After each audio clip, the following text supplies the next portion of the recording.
الله جل شانه ته د ټولو خوښ انسان څوک دی؟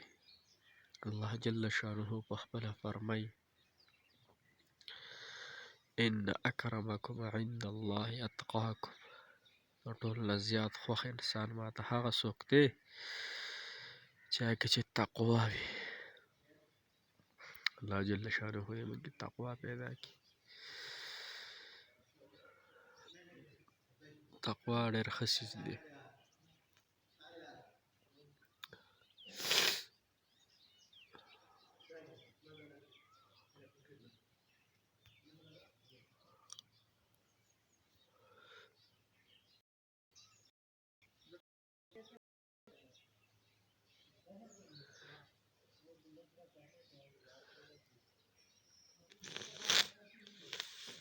हम मेहमानों के लिए हुए हैं अरब है